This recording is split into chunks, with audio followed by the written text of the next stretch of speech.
જય શ્રી કૃષ્ણ. આપનું હાર્દિક સ્વાગત છે. નમસ્કાર.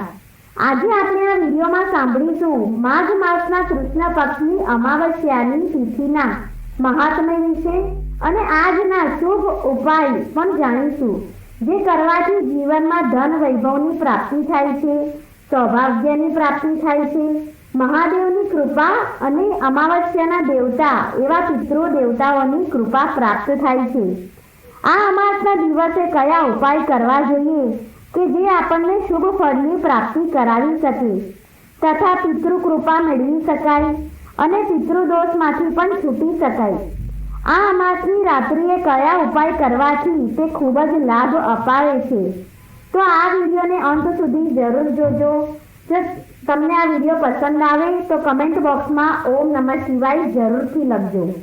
સનાતન ધર્મમાં આ અમાવસ્યાનું ઘણું મહાત્મ્ય છે. અમાવસ્યા કે જે માસમાં એક વખત આવે છે, ભલે ચંદ્રદેવ દર્શન ન આપતા હોય પરંતુ રાત્રિના અંધકારને બતાવે છે. અમાવસ્યામાં યમરાજાની પણ પૂજા થાય છે. યમદીપ દાન રાત્રિના સમયે કરાય છે. 4 ચોક કે પીપળાના વૃક્ષની નીચે, વડલાના વૃક્ષની નીચે દીપદાન કરી શકાય છે. આમ જોઈએ તો અમાવસ્યા પિતૃ નારાયણને સમર્પિત છે. એટલા માટે અમાવસ્યાના દિવસે સ્નાન, જપ, તપ, તર્પણ કરવાનું વિધાન છે.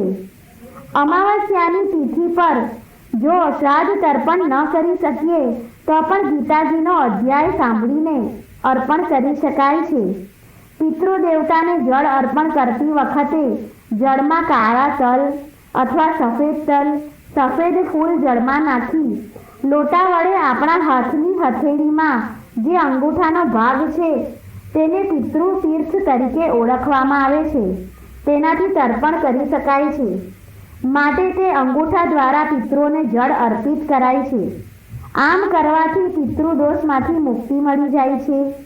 અમાસના દિવસે બીજું કંઈ ન થાય તો સૂર્યદેવને અર્ઘ્ય જરૂર આપવું જોઈએ. પીપળે પાણી ચડાવવું જોઈએ, દીવો કરવો જોઈએ અને પ્રદક્ષિણા કરી ઓમ પિત્રાય નમઃ મંત્રનો જાપ કરવો જોઈએ.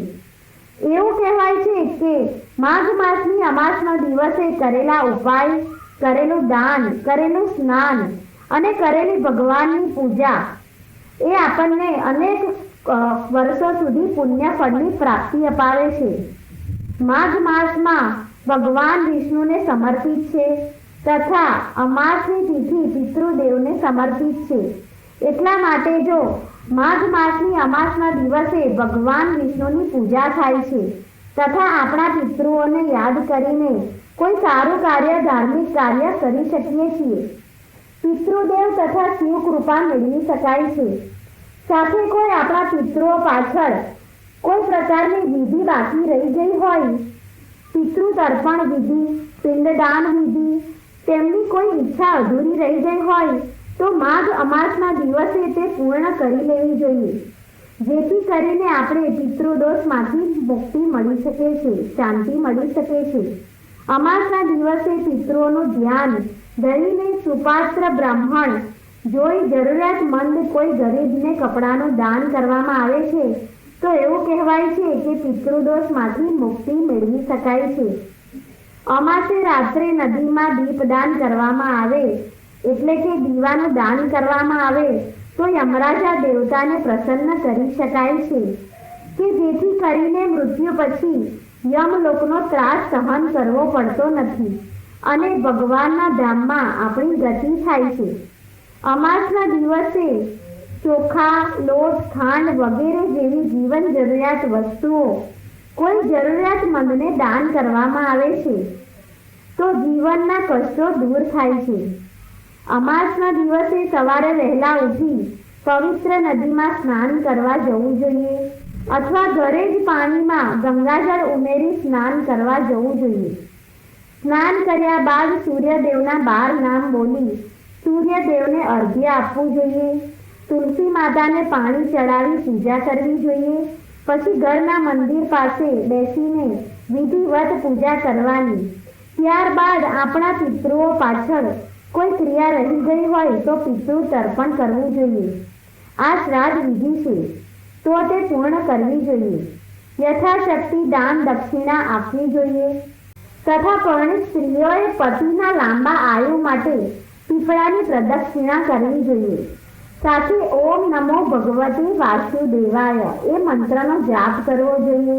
આપણી અનુકૂળતા અનુસાર પ્રદક્ષિણા કરી શકો છો. આ માસને સાંજે આપણા મુખ્ય દરવાજાની બહાર દક્ષિણ દિશામાં સરસવના તેલનો દીવો પ્રગટાવવાનો, જેનાથી ઘરમાં સુખ શાંતિ બની રહે છે અને યમરાજાના દર્શન થતા નથી.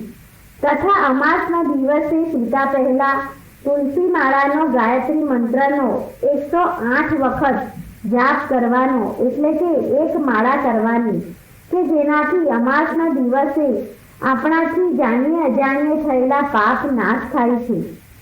આજના દિવસે જો પીપળે પાણી રેડવામાં આવે તો પિતૃઓ તૃપ્ત થાય છે અને પિતૃદેવોના આશીર્વાદ મળે છે અને બ્રહ્મા વિષ્ણુ મહેશની કૃપા મેળવી શકાય છે. સાથે જ પીપળામાં આપણા પૂર્વજોનો વાસ હોવાથી તેમના પણ આશીર્વાદ મેળવી શકાય છે. જો પિતૃઓ તૃપ્ત થાય તો રંકને પણ રાજા બનાવી દે છે.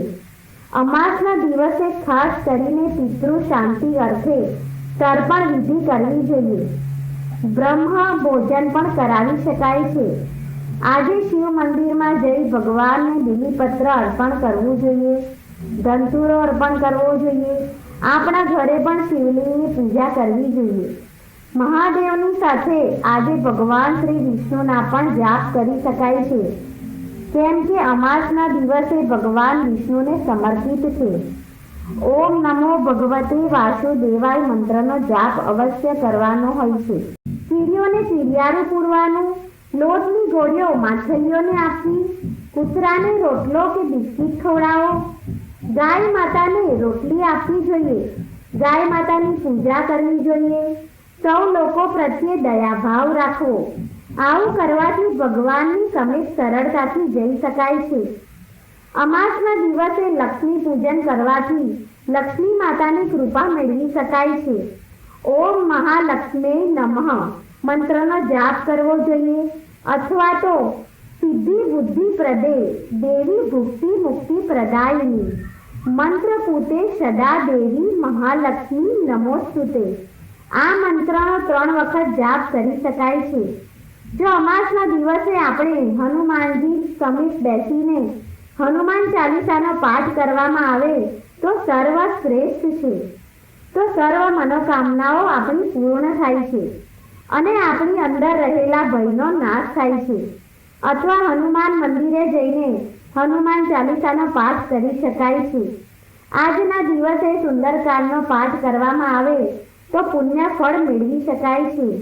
આજના અમાસના દિવસે આપણા ઘરમાં ગંગાજળનો છંટકાવ કરવો જોઈએ અથવા ગૌમૂત્ર છાંટવું જોઈએ, કે જેથી કરીને જો આપણા ઘરમાં કોઈ નકારાત્મક ઉર્જા હોય તો તેનો નાશ થાય અને ઘરમાં સકારાત્મક ઉર્જાનો પ્રભાવ બની રહે અને ભગવાનનો આપણા ઘરમાં વાસ થાય છે, કે જેમાં ગૌમૂત્ર સૌથી ઉત્તમ માનવામાં આવ્યું છે.